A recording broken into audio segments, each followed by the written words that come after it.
warahmatullahi wabarakatuh. Saya ada tugas nih Bu Putri. Tugasnya adalah mengobservasi kegiatan pembelajaran Bu Putri di kelas. Mudah-mudahan bersedia ya. Insya Allah bersedia. Jadi pada kegiatan observasi nanti sebelumnya ada kegiatan pra-observasi. Jadi ada beberapa pertanyaan yang perlu saya tanyakan ke Bu Putri sebelum pelaksanaan nanti di kelas kita laksanakan. Pertanyaan pertama, kalau boleh tahu Bu Putri, mata pelajaran yang diampu pelajaran Bahasa Indonesia. Bahasa Indonesia. Kemudian mengajar di kelas berapa Bu Putri? Mengajar di kelas 8, khususnya kelas 8D. 8D. Ya. Jadi untuk jadwalnya kira-kira bisa dilaksanakan kapan? Besok pagi jam ke-3 dan 4. Besok jam ke-3 dan ke-4. Besok pagi ya Bu Putri. Di kelas 8? Di kelas 8D. 8D. Baik Bu Putri. Berkaitan dengan kegiatan observasi yang akan kita laksanakan besok, kira-kira materi yang akan Ibu sampaikan besok itu berkaitan dengan apa? Materi yang akan saya sampaikan yaitu mengenai teks eksposisi. Itu berkaitan dengan menyajikan sebuah teks yang nantinya akan dikembangkan oleh anak-anak dalam bentuk produk. Teks eksposisi dan nantinya dikembangkan dalam bentuk produk ya, Bu Putri.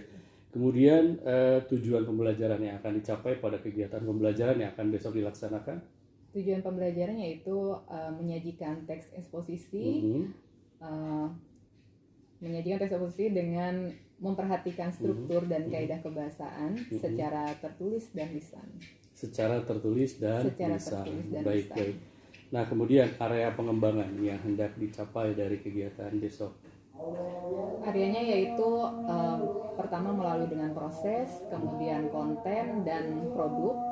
Kemudian nanti di dalam prosesnya itu anak disajikan sebuah video yang nanti akan mereka perhatikan, video mengenai lingkungan. Kemudian dari situ mereka akan mengambil makna dari video tersebut, kemudian dikembangkan menjadi sebuah tulisan. Dikembangkan dalam sebuah tulisan, kemudian nanti akan disajikan dalam bentuk tulis dan lisan. Oh, jadi di sini diberikan pilihan apakah disajikan dalam bentuk tulisan atau lisan. Iya, benar. Dan kemudian tugas mereka itu nanti menyajikannya bisa mereka sebarkan atau mereka simpan di dalam media-media sosial yang mereka miliki.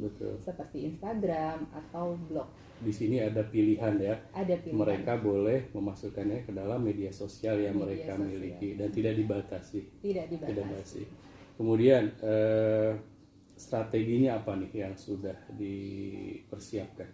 Ya, mengenai strategi yaitu saya pribadi memfasilitasi anak-anak dengan media sosial yang mereka miliki, seperti tadi itu, seperti Instagram, ada juga blog. Di situ juga mereka bisa menulis hasil teks eksposisi yang sudah mereka kembangkan dari video-video yang sudah ditampilkan tadi.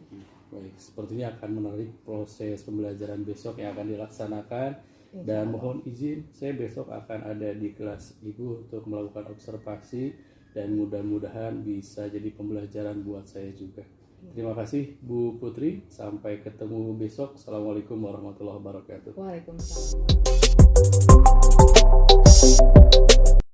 Assalamualaikum warahmatullahi wabarakatuh. Waalaikumsalam warahmatullahi wabarakatuh.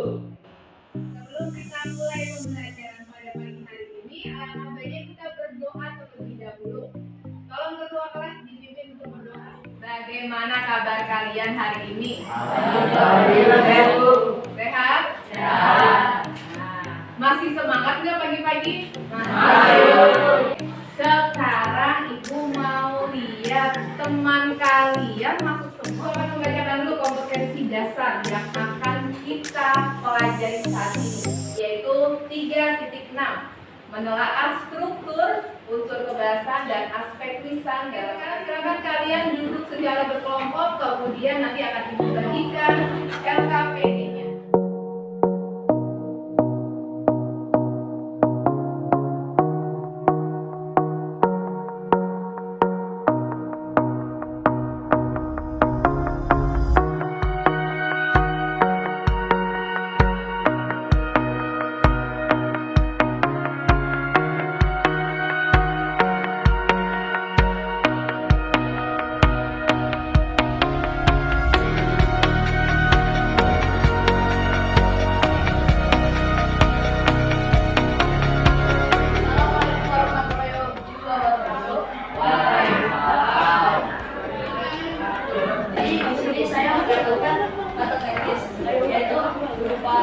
langsung riwayat jantung. Apa sih hari ini mengenai apa? Kaidah kebahasaan, terus apa lagi? Struktur kebahasaan, apa lagi?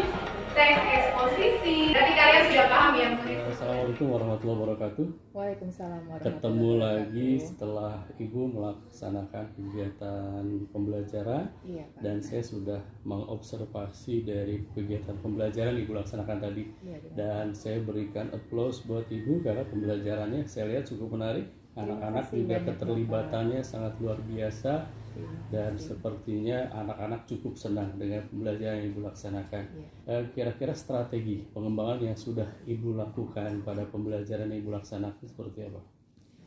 Tadi itu saya menggunakan strategi pembelajaran problem based learning Iya. dengan menampilkan beberapa permasalahan-permasalahan yang saya munculkan di dalam video.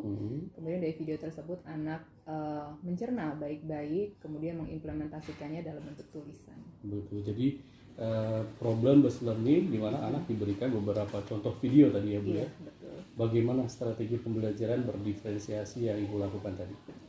Untuk strategi pembelajaran berdiferensiasi yaitu saya mulai dengan proses, kemudian ke konten dan ke produk atau hasil dari tulisan siswa. Jadi pertama itu siswa ditampilkan sebuah video, dari video tersebut peserta didik mengembangkannya dalam bentuk produk atau tulisan atau juga bisa secara lisan itu bisa dikembangkan dan disalurkan di media sosial yang mereka sukai seperti Instagram, blog, kemudian Facebook juga bisa. Jadi dari situ mereka bisa menyalurkan tulisan-tulisan mereka di dalam media sosial yang mereka sukai. Jadi di prosesnya tadi terlihat ketika Ibu menayangkan beberapa contoh video serta ada beberapa tulisan narasi ya Iya, kepada betul. mereka. Kemudian untuk produknya juga Ibu memberikan keleluasaan untuk Iya. mereka memasukkan tulisannya atau video mereka dalam bentuk vlog, media sosial yang mereka miliki. Betul. Sangat menyenangkan. Kemudian yang berikutnya untuk pembelajaran sosial emosional atau PSE yang sudah Ibu laksanakan dari kegiatan pembelajaran yang Ibu laksanakan tadi, bisa digambarkan seperti apa? Iya, saya sudah menerapkannya seperti pertama menyiapkan anak-anak untuk berdoa sesuai dengan keyakinannya masing-masing. Kemudian agar lebih menyenangkan, saya sajikan juga ice breaking supaya anak lebih semangat lagi, menumbuhkan semangat buat mereka. semangat ya, anak-anak. Kemudian ada bekerja kelompok, bekerja tim. Di situ mereka bisa bekerja sama, bisa lebih antusias ketika menyelesaikan secara gotong royong. Mungkin seperti itu. gotong ya, Pak. royong tadi ya. Jadi di sini anak ada beberapa proses yang mereka lalui, salah satunya dengan bekerja kelompok, berdoa dan sebagainya. Ya, betul. Kemudian kedepannya nih, apa yang mau dikembangkan dari pembelajaran yang akan Ibu laksanakan?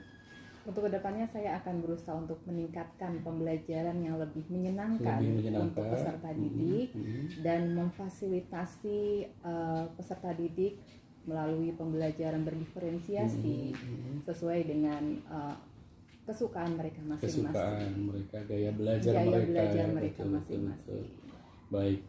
Kemudian perasaan Ibu nih setelah Ibu melaksanakan kegiatan tersebut, kegiatan yang menyenangkan, berdiferensiasi, kemudian PSE juga Ibu sudah laksanakan, kira-kira apa nih Bu, perasaannya? Sejauh ini saya merasa puas dengan hasil yang sudah peserta didik capai juga. Betul. Itu. Jadi kemungkinan untuk berikutnya saya juga akan tetap memberikan pembelajaran yang menyenangkan, meningkatkan strategi-strategi yang bagus untuk anak, Betul. dan memfasilitasi pembelajaran berdiferensiasi. Ya, luar biasa. Jadi mudah-mudahan bisa tercapai ya Bu. Amin. Yang jelas tadi Bapak. pembelajarannya juga sangat menginspirasi dan mudah-mudahan secara pribadi juga saya bisa menerapkan dalam kelas sehingga tadi ketercapaian baik berdiferensiasi, PSE-nya juga bisa terus berkembang. Terima kasih banyak Bu Putri sudah bersedia, berkenan, dan sekali lagi mudah-mudahan bisa menginspirasi yang lain dan tetap semangat, tetap memberikan yang terbaik untuk anak-anak kita ya. Iya. Terima kasih Bu Putri. Assalamualaikum warahmatullahi wabarakatuh. Sama-sama Pak. Waalaikumsalam warahmatullahi wabarakatuh.